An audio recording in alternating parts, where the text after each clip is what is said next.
दिन भर स्मार्टफोन या लैपटॉप से चिपके रहते हैं। क्या मिलता है? कछु नहीं, बल्कि डेटा खर्चा होता है और घर वालों से डांट अलग सुनने को मिलती है।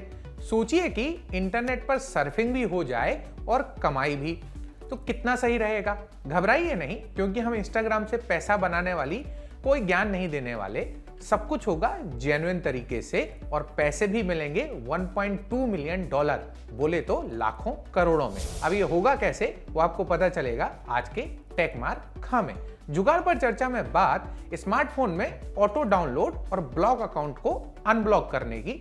लेकिन पहले टेक जगत की कुछ खबरों से रूबरू होते हैं। देश की दो प्रमुख डिजिटल पेमेंट कंपनियों फोन पे और पेटीएम के बीच लड़ाई अब पुलिस और एफआईआर तक पहुंच गई है। हाँ जी, दरअसल फोन पे ने पेटीएम के 3 कर्मचारियों के खिलाफ उनके क्यूआर कोड जलाने के लिए ग्रेटर नोएडा में एफआईआर कराई है। व्हाट्सएप जल्द ही एक ऐसा फीचर जारी कर सकता है जिससे ग्रुप एडमिन्स किसी भी मैसेज को सभी मेंबर्स के लिए डिलीट कर पाएंगे। व्हाट्सएप फीचर्स पर नजर रखने वाली WA बीटा इन्फो ने ट्वीट में बताया कि फीचर कुछ बीटा टेस्टर्स के पास स्पॉट हुआ है। BGMI बैन होने के पीछे गेम बनाने वाली कंपनी का चीन कनेक्शन एक वजह हो सकती है। दरअसल क्राफ्टॉन इंडिया के CEO ह्यूनिल सोहन का आधिकारिक बयान आया है। बयान में कहा गया है कि हम डेटा संरक्षण कानूनों और रेगुलेशन सहित भारत में हमेशा सभी कानूनों का अनुपालन करते हैं और भविष्य में भी उनका पालन जारी रखेंगे। चलते हैं हमारे दूसरे सेगमेंट टेकमार खां की तरफ। आम के आम गुठलियों के दाम वाली कहावत का आज के जमाने में सबसे अच्छा उदाहरण है डिजिटल पेमेंट वाले ऐप्स। मतलब किसने ही सोचा होगा कि पेमेंट करो तो कैशबैक मिलेगा, वो भी तगड़ा वाला। हम सभी को मिलता है, लेकिन स्मार्टफोन पर वक्त बिताने और इंटरनेट सर्फिंग से हमें तो कुछ नहीं मिलता। लेकिन गूगल और फेसबुक जैसी कंपनियां हर साल अरबों कमा लेती हैं। कमाई का साधन किसी से छिपा नहीं है, मतलब हमारा डेटा। इंटरनेट पर हम जो देखते हैं, पढ़ते हैं, सुनते हैं, वो इन कंपनियों के लिए सोने का अंडा देने वाली मुर्गी है। ये होता है कैसे? मतलब टारगेटेड एडवर्टाइजमेंट से। अब इस पर हम सैकड़ों बार बात कर चुके हैं, इसलिए बात अब करते हैं हम इसमें कैसे कमा सकते हैं। दरअसल कनाडा की एक टेक कंपनी सर्फ ने कुछ ऐसा ही वादा किया है।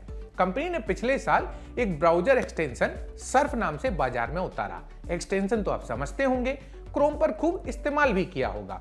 ये गूगल को चकमा देकर काम करता है और आपका जो डेटा है वो सीधे रिटेल कंपनियों को बेचता है। बदले में सर्फ देगा आपको पॉइंट्स, जो आप गिफ्ट कार्ड या डिस्काउंट के बदले खर्च कर पाएंगे। बात यहां भी डेटा शेयर करने की है, लेकिन सर्फ का कहना है कि इस यूजर के डेटा में उसकी पहचान पूरी तरीके से गोपनीय रखी जाती है। कहने का मतलब ना तो यूजर का ईमेल एड्रेस और ना ही उसके टेलीफोन नंबर शेयर किए जाते हैं। हालांकि सर्फ अपने यूजर से उनकी उम्र, जेंडर और एड्रेस की जानकारी मांगती है, लेकिन ये यूजर के लिए मैंडेटरी नहीं है। कहने का मतलब देना है तो दो, वरना रहने दो। सर्फ का दावा है कि सिर्फ आपके सर्फिंग के बिहेवियर को रीड किया जा रहा है। एक बात और, आप खुद तय कर सकते हैं कि कितना डेटा आगे शेयर करना है। पैसे कितने बनेंगे वो हमने आपको पहले ही बता दिए, मतलब लाखों में। हाल फिलहाल ये सब बहुत आरंभिक दौर में है, फिर भी कंपनी ने कई बड़े ब्रांड्स जैसे द बॉडी शॉप, क्रॉक्स और डायसन के साथ करार किया हुआ है। अब ऐसा भी नहीं है कि सिर्फ अकेली कंपनी है जो ऐसा कर रही हो। एक और स्टार्टअप है वेवरले। वेवरले न्यूज फीड जमा करने की सुविधा देती है। इससे लोग गूगल न्यूज और एप्पल न्यूज जैसी सेवाओं पर निर्भर नहीं रहते, जहां विज्ञापनों को आपकी फीड के हिसाब से तैयार किया जाता है। वेवरली के संस्थापक हैं फिलिप ब्यूंदो, जो पहले गूगल के इंजीनियर थे। फिलिप कहते हैं कि यूजर्स को थोड़ा प्रयास करना होगा, उन्हें ऐप को बताना होगा कि उनकी पसंद क्या है और नापसंद क्या है। इसके बदले वो विज्ञापनों के जाल से उलझने में बच जाएंगे। तकनीक की दुनिया में इसको जिम्मेदार तकनीक कहा जाता है। अगर ये कामयाब हुई तो आपकी मौज होना तय है। जुगाड़ पर चर्चा में सवाल अभय यादव का। अभय ने अपने मोबाइल में कोई रिंगटोन वाला ऐप डाउनलोड किया और अब वो जब तब बजने लगता है। फोन भी स्लो हो गया है। अभय, पहली बात, ऐसे किसी भी ऐप को क्यों डाउनलोड करना भाई? अरे भाई, फोन में खुद अच्छा खासा कलेक्शन होता है, उनसे काम चलाओ। अब आपने ऐप डिलीट किया, लेकिन टोन अभी भी फाइल में मौजूद होगी, इसलिए बजे जा रही है। म्यूजिक फाइल में जाइए, सर्च करके डिलीट मारिए। इतने के बाद भी फोन स्लो हुआ जा रहा है तो बढ़िया से बैकअप लेकर फैक्ट्री रीसेट कर सकते हैं।